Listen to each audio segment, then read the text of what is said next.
Olá, boa tarde. Quarta-feira, 8 de julho, véspera de feriado, e a movimentação nas rodoviárias e rodovias da região começa a ficar mais intensa a partir da parte da tarde agora.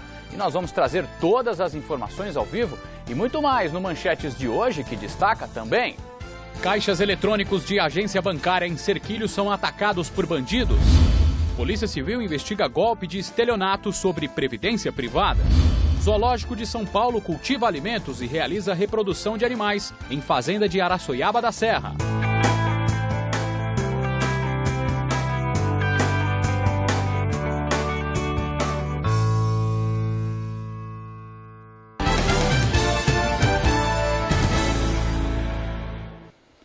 Amanhã, dia 9 de julho, feriado em São Paulo, por conta da homenagem aos soldados paulistas que lutaram na Revolução Constitucionalista de 1932. E por ser em uma quinta-feira este ano, muita gente aproveita aí para esticar a sexta, o sábado, o domingo. Com isso, aumenta a movimentação de carros nas estradas e pessoas nas rodoviárias da região. E nós vamos ao vivo à rodoviária de Sorocaba, onde está o J. Abreu, e nos dá agora as informações para quem pretende viajar de ônibus. Boa tarde, Jota. Boa tarde, Fernando. Boa tarde a você que acompanha Manchetes na cidade. Nós estamos aqui na rodoviária desde aqui do meio da manhã. O movimento está bem tranquilo aqui de passageiros, dá para vir fazer tudo com calma. E a gente vai saber um pouquinho mais de informações sobre essas viagens com o Osório Vieira, que é o gerente operacional aqui da rodoviária de Sorocaba. Osório, como é que está de expectativa para esse feriado em relação a outros dias normais? Boa tarde. Por enquanto, boa tarde. Por enquanto está normal, né? Mas a gente tem uma expectativa de um acréscimo em números de passageiros de aproximadamente 10% além da operação normal. Já tem carros extras? Sim, até o momento já abrimos 25 carros e no decorrer do dia esperamos que esse número chegue a pelo menos a 50. Legal. Para chegar aqui, já tem o horário da saída do ônibus. Quanto tempo antes da saída do ônibus o passageiro deve chegar? Recomendado? O passageiro deve chegar na rodoviária pelo menos 30 minutos antes da partida, né? Para ter um embarque tranquilo e com segurança. Para verificar bagagem, o que mais que tem que ver? Exatamente. Chegando na rodoviária, deve procurar o guichê da empresa que pretende viajar, adquirir a passagem se ainda não tiver e se informar qual é a plataforma de embarque e se dirigir até a plataforma e já ir resolvendo o problema da bagagem. Tem que preencher uma ficha de identificação também? Exatamente. Nesse espaço de tempo já preenche também a ficha de identificação. Legal. Quem for viajar com criança, quais os cuidados?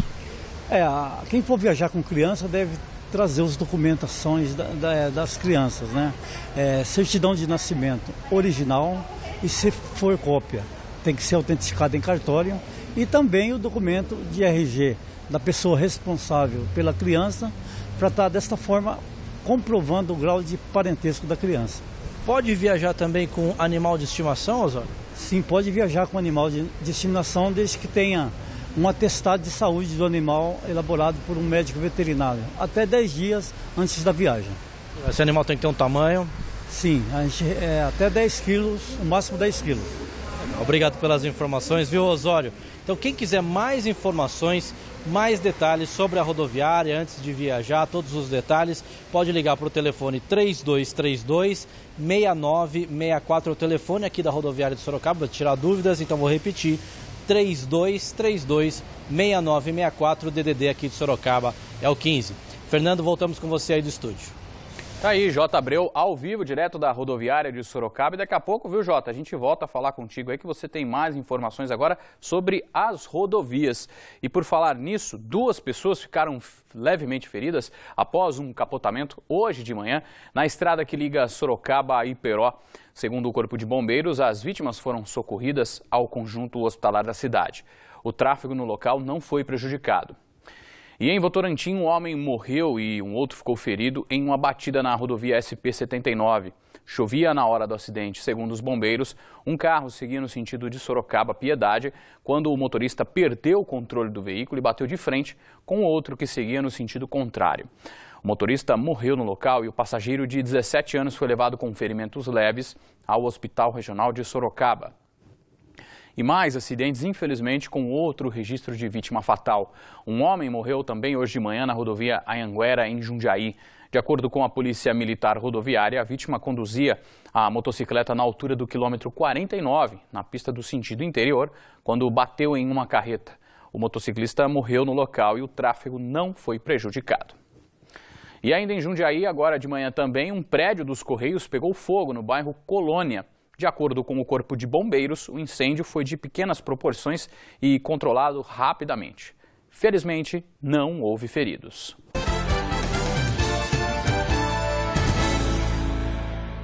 Hoje de madrugada, bandidos tentaram explodir caixas eletrônicos de uma agência no centro de Serquilho. Detalhe, este é o terceiro ataque a este mesmo banco só este ano, o quinto registrado na cidade.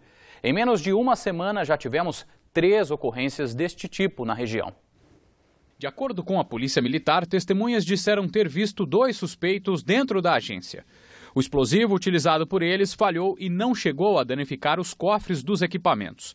O GAT, Grupo de Ações Táticas Especiais, foi acionado para retirar o restante do material explosivo. Apesar do estrago, nada foi levado e, por enquanto, ninguém foi preso. No fim de semana, bandidos explodiram caixas eletrônicos dentro de um supermercado em Itu, no bairro Cidade Nova. O impacto da explosão foi tão forte que parte da mercadoria do supermercado se espalhou. Cédulas de dinheiro também ficaram pelo chão. A quantia levada não foi divulgada e os bandidos continuam foragidos. Ainda no início do fim de semana, caixas eletrônicos de uma agência bancária no centro de Araçoiaba da Serra também foram alvos de bandidos. Por enquanto, nenhum suspeito foi detido também. Homens armados que estavam em uma chácara na região rural de Porto Feliz trocaram tiros com a polícia militar na noite desta terça-feira. Ao perceberem a presença da PM, o bando começou a atirar contra os policiais que revidaram. Os criminosos fugiram e não foram localizados até agora. O caso foi apresentado na delegacia da cidade. Até o momento, ninguém foi preso. E a Polícia Militar prendeu 3 homens suspeitos por tráfico de drogas no bairro São Luís, em Itu. Com a dupla, os PMs apreenderam 3 quilos de crack, além de R$ 1.250. O caso foi apresentado no plantão policial da cidade. Os suspeitos devem ser encaminhados ao CDP de Sorocaba. E a gente reforça a nossa campanha TV Sorocaba SBT é contra as drogas. Elas trazem consequências.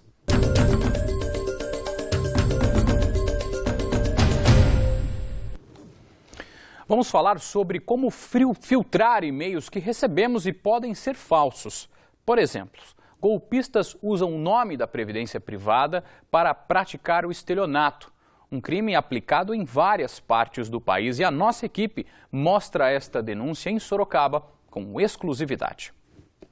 Na carta, o valor que chama a atenção, mais de R$ 72 mil a receber por contribuição com uma suposta previdência complementar privada.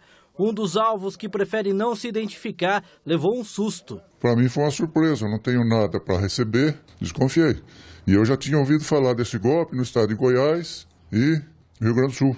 O documento traz dados pessoais do destinatário. Apareceu CPF, apareceu data de nascimento, aparece tudo. Como conseguiram, eu não sei. O homem não seguiu a recomendação do comunicado de entrar em contato por 2 telefones, mas a nossa equipe ligou para entender o esquema. Primeiro, uma atendente conversa comigo e sugere 2 opções para receber o dinheiro. Uma delas é por carta precatória. A segunda é para receber imediatamente. Um depósito no valor do benefício de R$ 72 mil supostamente ficaria bloqueado na conta de quem sofre o golpe. E para desbloquear, em ambos os casos, é obrigatório o pagamento de uma taxa. O crédito vai para a conta do beneficiário, permanece bloqueado sob juros. Por quê? Porque tem que recolher os impostos. A situação parece bem armada. Pergunto como deve se fazer para pagar os R$ 8 mil. Depois que ele visualizar o valor na conta dele no bloqueio, o setor de liberação vai entrar em contato e fornecer os dados do oficial de cartório que vai pagar a documentação dele. Eles põem um envelope vazio no banco, com o número da sua conta, vai aparecer um depósito bloqueado lá, que na realidade nunca vai ser desbloqueado. Na carta consta o nome de uma suposta diretora de serviços, que, conforme foi apurado pela reportagem, é uma advogada que atua no Rio Grande do Sul. Peço para conversar com esta pessoa. Uma outra mulher atende, se passando pela advogada, e me oferece informações para a consulta do processo falso. É o TJSP, onde o senhor pode visualizar toda a movimentação do processo. Ela me passou um número de processo para consultar no site do Tribunal de Justiça de São Paulo. Mas quando digitamos, aparece uma outra ação judicial que nada tem a ver com a história contada.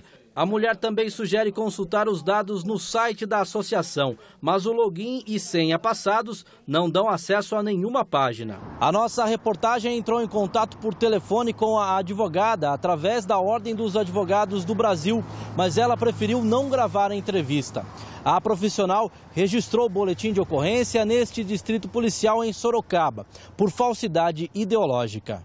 Ela estava indignada porque o nome dela ela não havia autorizado, ela não trabalha, não presta nenhum tipo de serviço profissional para essa empresa. É uma empresa de São Paulo, capital, e a preocupação dela era se resguardar nos direitos dela então. Inclusive a Ordem dos Advogados do Brasil foi oficiada e comunicou e relatou todo o ocorrido. A correspondência vem em nome de uma suposta Associação Nacional de Previdência do Brasil. No rodapé, o endereço, a altura do número 1500 da Alameda Portugal, em Barueri, na Grande São Paulo. Fomos até lá, mas a via só existe até o número 700, em um condomínio empresarial, onde não funciona nenhuma associação previdenciária.